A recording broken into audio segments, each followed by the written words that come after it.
at their most fragile. Backstage, it can be extremely hectic because you have like maybe 15 hair and makeup people, you have all the models, you have all the... What's your name? Jodie Kid. How long have you been modelling? I've been modelling for about 5 months now, 6 months. 5 months. How old are you? 17. Videos on models are very hard to do because they don't really talk much. But this model is different because all she ever did was talk. And my god, this was such a ride reading about her life. Jodie Kidd was born in 1978 in Guildford, England. And what I immediately found most fascinating about her was she was in the scene with the legacy supermodels of the 90s and early 2000s. She was considered up there with Naomi Campbell and Kate Moss. I guess part of the British model brat pack, or whatever you call it. And she never retired or vanished, even though no one really puts her up there with the nostalgia of the heroin chic models. So Jodie Kidd has a fascinating background. She's a descendant of Lord Beaverbrook, I think it's pronounced. I'm sorry if I get that wrong. And she grew up pretty lavishly, with homes around the world. She started modeling at the very young age of 15, and how she started, the story goes she was scouted by a fashion photographer, Terry O'Neill, but I think really it was more her father who had something to do with it because Johnny Kidd was a millionaire and very well connected in the British media scene. And pretty much from the moment she started modeling at 15, she was surrounded in controversy from her very thin appearance. It's interesting because, as I said, she was lumped in with the 90s heroin chic era of models. Yet, it's also interesting is she was singled out specifically for having anorexia and singled out for how badly her thin appearance was and how bad of an example it was. Being discovered 3 years ago on the beach in Barbados, Jodie, now 18, has been working non-stop. Her wide-set eyes, angular cheekbones, and gangly physique have led to inevitable comparisons to fellow Brit Kate Moss. Like her predecessor, she became a victim of rumors spread by the press, labeling her anorexic and bulimic, and condemning her for inspiring an unhealthy image of beauty in the minds of young girls. The others, their appearance was accused of just being a result of being stupid party girls who didn't know any better and just took too many drugs and drank too much and starved themselves to get careers.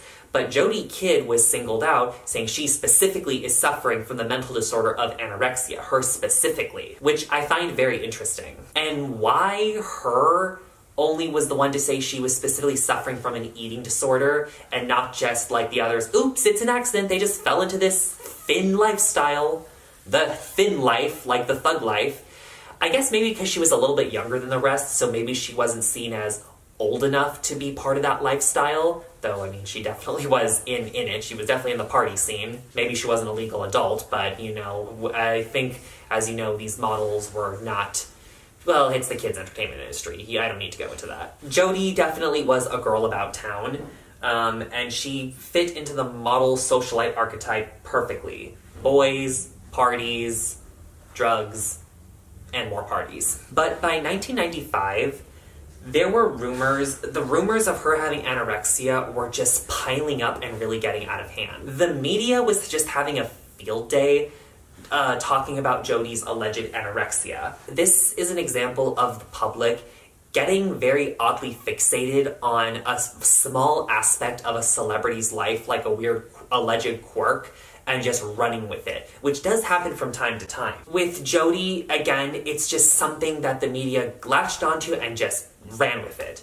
And the pressure just got to her so bad. So she took a hiatus from modeling for about 8 months. At that time, she was reported to be either 6'1" or 6'2", and 9 stone, which is about 126 pounds. Her father put out a statement saying she's doing well, she never had anorexia, she's vacationing in Barbados with her mom, and working on changing her diet to change her appearance, so I guess the rumors can be just set to rest. And this hiatus would haunt Jodie for a very long time. So she returned after her hiatus and kind of reinvented herself as more a socialite and a media personality than a model. She would reflect on that time of accusations. Once I said to Dad during the whole weight thing, it's awful, I eat and eat. I eat to try to put on weight and it won't go on. He said, don't worry, honey. When I was 17, I won the knobbiest knees in England contest. Up To the last, Jodie made no secret of her lack of love for her fellow models. It was incredible to sit in a room with Linda, Helena, Christy, she tells the Daily Mail, but they were like, who is this little person treading on my toes? Though they'd already made it, and Kate Moss and Naomi Campbell were even less approachable. They were on their own plateau somewhere you can't quite get to, grimaces Jodie, who recently set up a polo club with her boyfriend. So also, replacing the speculation of anorexia, the media then moved on to her relationship with men. So after her return to the public spotlight in 1995, she started a romance with a DJ named Joel Chin. They actually had known each other for a very long time, since when Jodie started modeling at 15. So when they got together as a couple, she was 17 and he was 23. There are actually some reports that they had known each other way before that she had known him since when she was 12. Jodie, by the way, was all over the place with timelines and dates and ages of things, so I tried to reconstruct it the best way I could. But yeah, that age difference isn't scary. Jeez, 90s and early 2000s sex positivity was just exploitation dressed up in Gucci. The media on that relationship didn't really survive to be online, but Jodie later said she was mean to him and she dumped him around 1999 or 2000 for a famous polo player.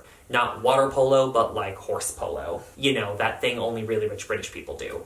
She grew up with horses and polo and loves the sport. She ended up dating famous polo player Tarquin Southwell. Tarquin Southwell was a bit of an anomaly in the sports and high society scene. So I described water polo, horse polo, as being a snotty rich person game like golf, and Tarquin was just very unusual because he was very model-esque and very young for someone in a sport. In fact, articles about him at this time described him as a bit of a sex symbol dressed in preppy clothes. In fact, now that I think about it, the same sex appeal as, I guess, Harry Styles. A cutish charm for someone who isn't, like, super, super rugged masculine, and it has a very, I guess, eclectic style. You British people really have your taste. While I'm at it in reading this, damn, the London fashion scene of the 90s and 2000s was just something else. So that relationship lasted for 4 years. They both were much more immersed in the paparazzi scene. Tarquin was accused of being a bit of a womanizer, and Jodie's parents didn't like him, but they bounced from one lavish countryside British cottage to another rich people stuff. They were photographed together at high-profile events. But in 2004, their relationship came to an end. Jodie commented the relationship was very intense, very fiery, they fought, and that their lifestyles in the end were just not compatible because they were too busy being hot and rich. So at this time, Jodie was still very young, and she only had 2 boyfriends, albeit high-profile romances. But this 2004 quote would very much reflect her behavior with men later on. I'm not interested in jumping into bed with anyone. Being single is not interesting. God knows what will happen. I'm an eternal optimist. I always try to get the best out of everything. To be clear, I'm not shaming her for jumping from having dated one man to another. Have as many boyfriends as you want. But it's interesting that she does not like to be single. It's also interesting to see her life play out in the tabloid media from the time she was a teen, and comparing articles from when she first got with these men to then after the breakup. And journalists wrote about her in such alarmingly small details. It actually felt like a literary version of those insufferable lifestyle vloggers on YouTube from like the year 2016, the worst kind. And Jodie wasn't even really that ashamed of talking about her blunders. Like, for example, describing her departure from Joel Chin to date Tarquin Southwell. From that day to this, Jodie hasn't seen Joel face to face to explain what happened. Actually, that's not strictly true, she says. I did bump into him in Barbados last Christmas Eve. My parents have a house there, and so do Joel's. I was doing some last minute Christmas shopping and I bumped into him on the street. So what did he say? Nothing. I looked at him and realized I couldn't talk. It had been a nasty journalist or a spiky model, I'd have known exactly what to say. But it was Joel, and I couldn't say anything. So what did she do? I bolted again. I just looked into his eyes and ran in the opposite direction. Does she feel any guilt about the way she behaved? Look, I don't feel so good about what I did, but it had to be done. Joel is a sweet, sweet man. He was always my backbone. And yes, he was always there for me. But there comes a time when you have to be there for yourself. And there's also this. I needed him to be the way he was for me at that particular time, but I had to grow up and stand on my own feet. It sounds dismissive, uncaring, about the hurt she undoubtedly caused.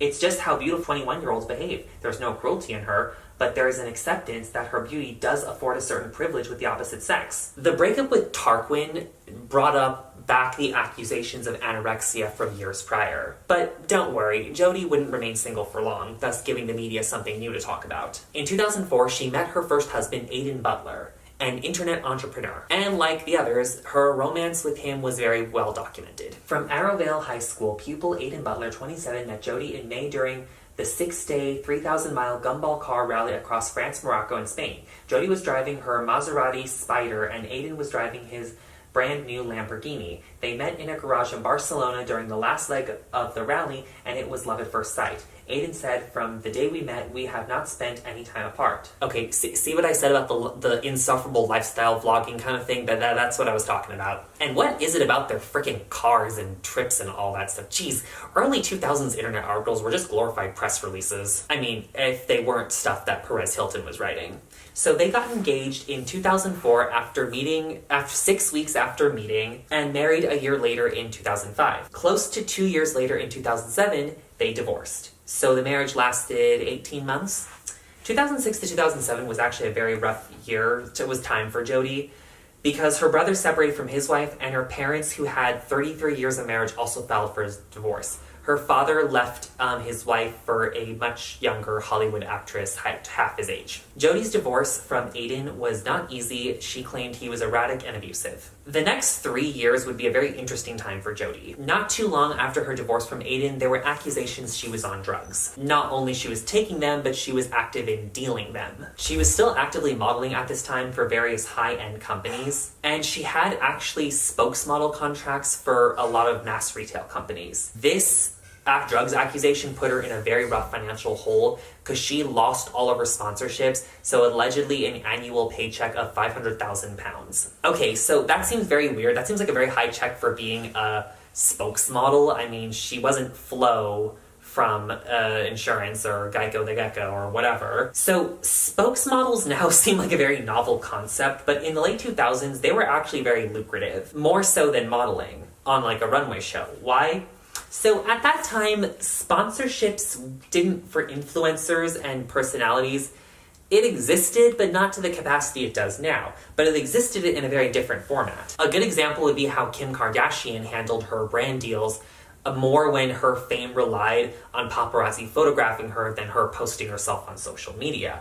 So how these D-list celebrities, how they worked was, they set up deals with brands. When they were being photographed by paparazzi or invited to maybe lesser red carpet events or some charity gala or everything, they had it in the contract to make sure they were photographed or featured with that certain product as if they casually used it. Like, oops, the cameras just happened to catch me using my new Motorola phone that totally is not part of a contract with Motorola. The end goal was to use whatever event they were attending that was considered very prestige as a product insert. And reality stars needed as much coin as they could get.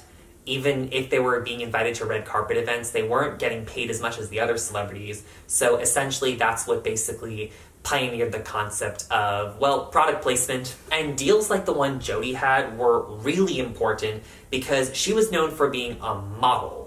So not any specific thing, just her being herself, living the model lifestyle that she had been very heavily known for a long time. So that meant the products she were using theoretically mirrored the model lifestyle that she had. Someone like her promoting a product was more valuable to the company than someone who was just known for a very specific talent that really didn't have to do anything with their overall life that the product just happened to fall into place in. So this was pretty bad, and the rest of the 2010s, it would be rather quiet for Jodie. She would go on to blame media personality Lorraine Kelly as branding her as the heroin chic and calling her a sick anorexic giraffe, though I think she had that label from the very beginning. And it was at this time later on after the scandal, and also when she kind of started to maybe re-emerge in the media again, that she would comment on the state of the fashion industry from her heyday. Because at that point, enough time had passed that people were now nostalgic for the heroin chic era, even in 2010. I can say it till I'm blue in the face, but I didn't have an eating disorder, she says. It's just so happened I came along when the grungy, androgynous heroin chic look was in. It was always shoulders forward in the poses. I was being told all the time. She claims art directors painted hollows under her eyes to heighten her natural skinniness. She was a size 6 and 6'1".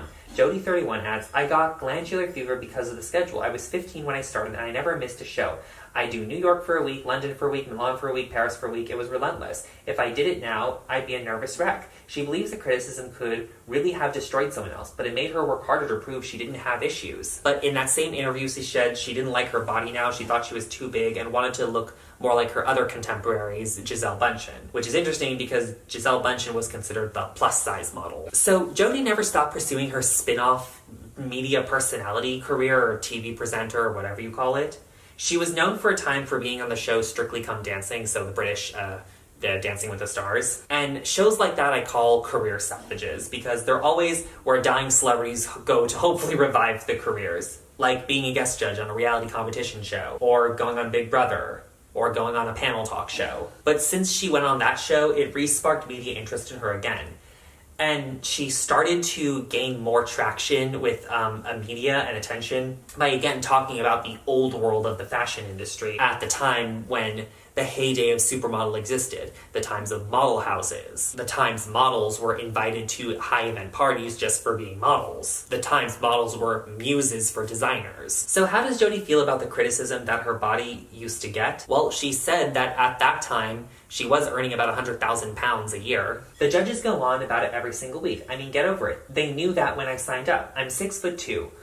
What do they want me to do about it? Cut my legs off? I can take constructive criticism, but when they start comparing me to the car that needs a new engine, or Arlene says I look like a Vogue model, I get a bit annoyed. It's been rough for Jodie, and the 5 years from like 2007 to 2012, she really went through it, but she kept optimistic. So in a 2012 interview, she said her parents divorced. Really, divorcing left a very bad taste in her mouth when it came to marriage, and that she didn't want to do it again for a long time. But that whole not marrying thing didn't hold up because, well, first to backtrack, in 2011 she actually had a son with a man named Andrea Viani, who was, a big surprise, a polo player from Italy. There isn't a whole lot of information on him. I think it was more a fling, but it seems they got along very well. But in 2014, Jodie was engaged to another man, David Blakely. That marriage lasted 4 months. There actually isn't a whole lot of information on that marriage with him. I couldn't find a whole lot on David, but it seems like the relationship's just dissolved and there wasn't any issues. But also 4 months. Like I said, Jodie was very open about talking about her relationships when they were starting and when they ended. And there's a very interesting pattern with this. So in speaking about her new relation with Tarquin Southwell, so is Tarquin the marrying kind?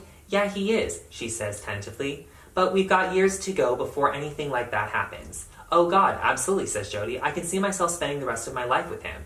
I honestly believe I've met my match. And then, when she was engaged to David, everything has changed in my life. He has given me the confidence to go and conquer the world, she said. Speaking about his wife, David said, I'm the luckiest guy in the world. With my parents being childhood sweethearts, I wanted to get married, but I did wonder if I was going to ever meet someone I wanted to spend the rest of my life with. I've never felt like this before. I knew it was different from the moment I met Jodie. And then, of course, 4 months later, they divorce. So the time around her split from David was spent more constructively. She dove into more TV appearances, business ventures, she owned a pub, she wrote a cookbook, and just dove into the more wellness lifestyle, giving wellness advice. In 2021, Jodie got engaged for a third time to Joseph Bates, a former Marine, and he proposed to her in Paris. Joseph Bates is interesting. He served in the Royal Marines, and I couldn't find a whole lot on him. But what's interesting about him is he suffered from body dysmorphia. As a young man working in a hyper-masculine environment, admitting to feeling emotionally wobbly was far from encouraged. I did try therapy, but didn't find a therapist I clicked with, so I kept pushing the feelings down. Over the following years, I worked in Dubai, Hong Kong, and Sydney, continued to drink too much and train hard, often feeling lost but never addressing the cause. I moved back to London in 2017 and met Jodie shortly afterwards, which was the catalyst for me starting to tackle my issues. Jodie helped me realize I'd been suffering from an eating disorder for many years. I was so used to avoiding breakfast, never touching carbs, and even pouring chili over food to stop me eating too much, that I'd never consider how unhealthy it was. I'd spend calories on wine instead of dinner and purge whatever I did eat with a 10-mile run. To make matters worse, they realized they had to change things when they realized their son was having very weird feelings about food. Jodie Kidd's 9-year-old son Indio pointed to a bowl of spaghetti on the dinner table in front of him. "How many calories are in this?" he asked. It was, Jodie says, a wake-up call. "I realized things could get out of control," admits the 42-year-old former model. Things he'd heard about food at home weren't healthy, and not because of anything I'd said. A 9-year-old shouldn't worry about calories. If we ate a burger and chips, he'd ask if it was cheat day. I thought this has to stop. Okay, that's really scary. So we talked a lot about her romances, but what about her alleged anorexia? Did she have it? That's hard to say because at the time she became public, she was still a developing girl. And yeah, someone can look anorexic with not actually having it. Believe it or not, Tyra Banks, growing up, she said she was so naturally thin that her joints were weak and would frequently dislocate. She was a toothpick, she said. And it was hereditary. But clearly Jodie was going through intense periods of not liking her body. And she had to deal with so much speculation on whether her body should be that way. Because that's what really this is about when someone wonders, are you anorexic? They're not wondering about the psychological state behind it, at least most people aren't, but they're just wondering, does your body have a right to look the way it is, morally? And that is some question Jodie had to deal with for a very long time. Jodie Kidd admits that she never sued about reports that she suffered from anorexia early in her career because she feared a backlash in the press. "I got so tired of having to insist that I ate spaghetti and steak all the time," she told ContactMusic.com. "They all wanted me to nibble a lettuce leaf before running out to be sick. I'm not naive. I saw what they were doing with me, and I knew there'd be shit about it. When they said I was anorexic or hinted that I was a junkie or whatever, I could have stopped and gone, right, I'm suing all of you, but that would have blown up in my face." But later on, she would open up and speak candidly about how so much speculation about her body affected her ability to properly judge herself. Kidd, a parent herself, sells the campaign with such deals she could convince the most reluctant punter. "There is always something in your wardrobe that either didn't fit or didn't look right, or you've worn enough by handing it that you can help many children," she says. "I had no idea what being young and normal was like. From the moment I left school, I'd been living in hotels, being told what to do and where to go, when all I wanted to do was have fun with my mates, go to the cinema, go for walks in the country. I desperately wanted to be normal. You see, when you're a model, you're just a piece of meat, a blank canvas that everyone imprints their ideas upon. People like Christy Turlington are clever enough to see through all the nonsense and can cope with it. But sometimes it's hard. In hindsight, I see now that I was being manipulated, and although it could never happen to me again, I was too young at the time to see what was happening. The modeling world never scarred me, because I was too naive to know what I was doing. But I did see, though, it was all very quickly. I saw girls constantly being rejected because they didn't look right or because they weren't thin enough. So if it was such a cruel world, why not go live quietly in the country with Tarquin and their 14 horses? Why come back? Money," she says bluntly. "Modeling is easy money. You just go out, put on a lovely outfit, smile a bit, and they pay you fantastic money. It's silly not to do it if it's there on a plate. There are people who slog their guts out for years to make what I can earn in one day. How could I miss that chance? Okay, modeling might not be my cup of tea, although," she adds hastily, "I've learned to love it, but I'd be mad not to make loads of money while I can. Fashion was always something I had to learn. I would turn up and put 110% in and be on time with clean hair and full night's sleep. But it wouldn't necessarily make any difference at all, and you could easily lose out to someone who just come in stinking of booze. I had to learn that you can do a good job. With animals, what you put in is what you get out. As a competitor, show jumping and racing cars, I had the control. With modeling, you just had to sit there. It wasn't possible to have ambitions." As a young teen, did you find that rejection hard to take? You get let down so many times, but you have to know it's not personal. Your hair just a bit too blonde or something. What's interesting about Jodie is she was the pinnacle of the height of the British high fashion scene. And I want to talk about growing up in the center of a scene. I sound so desperate, like I'm trying to be cool when I say that. I think every generation is going to have their scene that defines a major revolution in their lives. In the 80s, it was finance. In the 90s, it was fashion. In the 2000s, it was technology. In the 2010s, it was influencers. For 2020s, that's going to be hard to say. Maybe with crypto and pandemic, maybe some kind of wellness revolution, who knows. Every prominent figure that's come out of these scenes, from Naomi Campbell to Zuckerberg, has had to dealt with being misunderstood. But what's even worse with figureheads of the scene is it's not until much later that they have the ability to correct what went on, because at the time they didn't really understand it either, because they were coming up with the whole new industry as well, and some people never fix their mistakes. Zuckerberg cannot even sell Meta. Jodie, I don't think, ever had the chance to set the record straight because she didn't really know what the record was or what straight was, because she was so young. She was just a teen girl doing what teen girls like to do, date boys. But not only that, we're seeing the torch get passed with the new British it girl, Cara Delevingne, who missed her own fashion show because of an alleged drug addiction. So if you watch lifestyle TikTok for a minute, then you're more brave than me. But you also would have become familiar with the concept of that girl, which has replaced the term it girl. The that girl is the, sorry for the grammar, is the new aspiration of someone who's able to curate their life to making the best version of herself possible.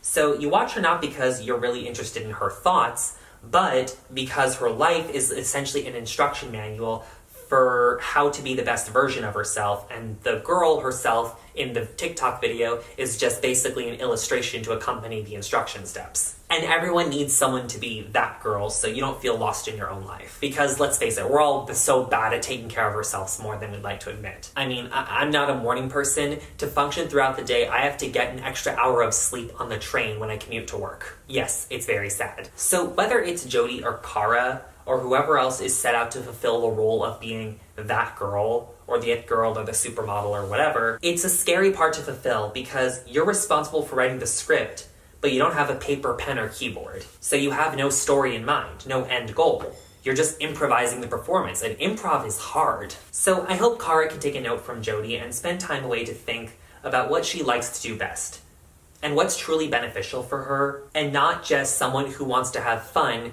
because she needs to have fun because having fun is just part of her brand and what her career is built off of.